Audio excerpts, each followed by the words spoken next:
And hello again, everybody. Jeremy Hartley with you, and this is another video in the continuing series of Mortal Kombat 1 accessibility tutorial for beginners, the basics for the Xbox Series X consoles.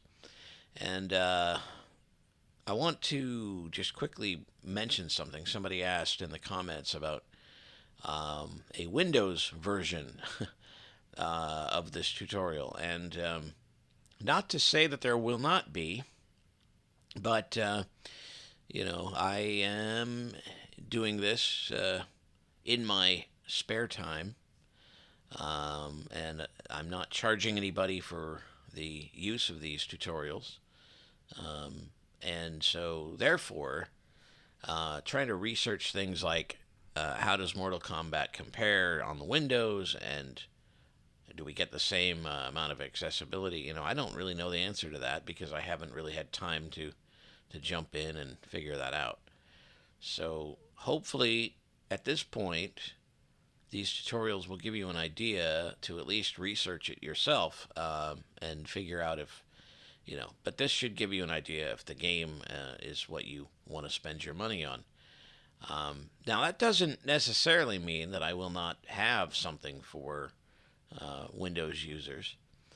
I have said that I will do something for PS5 users because, the gameplay is the same. The only difference is the fact that the controller names have changed. So I might do something simple for the PS5 crowd so that they can, when Mr. Screen Reader for the Xbox says, on the Xbox One says A button, then, for example, they'll know that the A button is actually the cross on a PS5 controller, and B button is circle, and if I remember correctly, X is triangle and Y is square, although that might be reversed.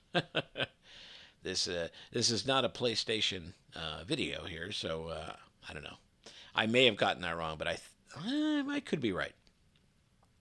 So if you take those and decide that that's, pretty much that's what's going to be how you're going to do it. And of course, a couple of the things are the triggers and bumpers are named differently in PlayStation than they are in Xbox.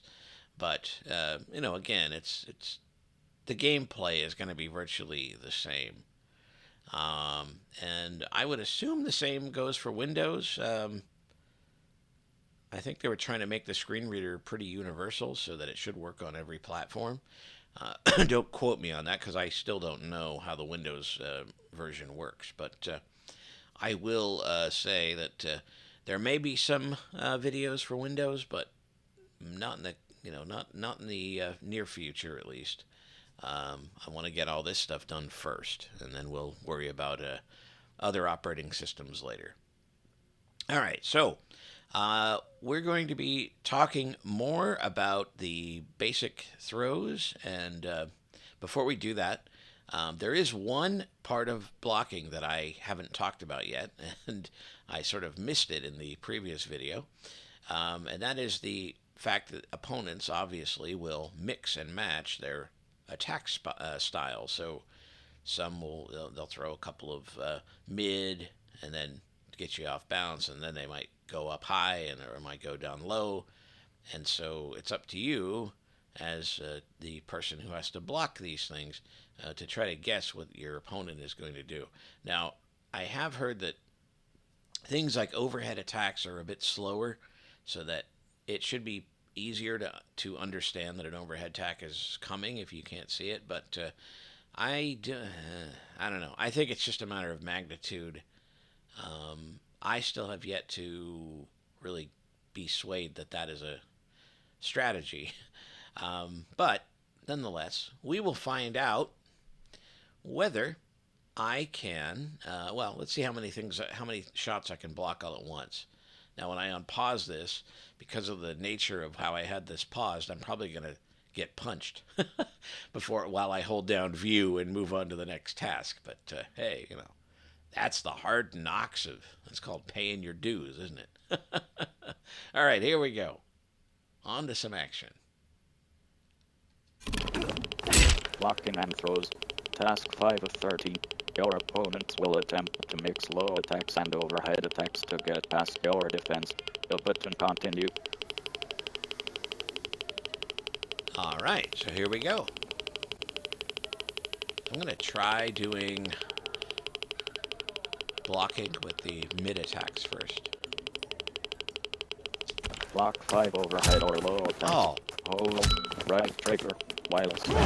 1 of 5 right. 2 of 5 right stick play. Repeat task. Oh, that didn't work. 3 of 5 right. 4 of 5 right stick play. Repeat task. 5 of 5. Task complete. Tip. Overheads are usually slower and easier to react. Hold down to block faster. Release them if you see an overhead start.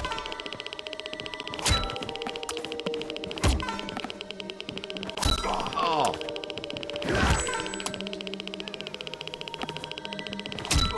Oh.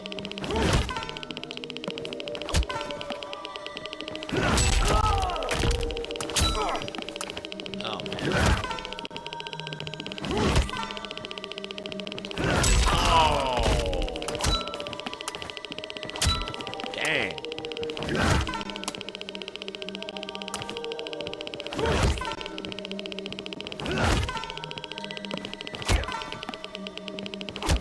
There we go.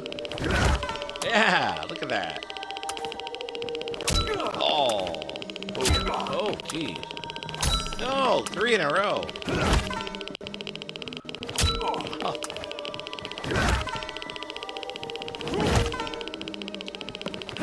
Oh. Well, all right. The button confirm. So that's the end of that Navigate. task. You know, I did okay. I had like 5 shots in a row there that I blocked. But anyway, it's an interesting challenge. Anyone has any ideas for anything else, then let me know. But that that is the blocking part. And in the next video, we are finally actually going to talk about the throw.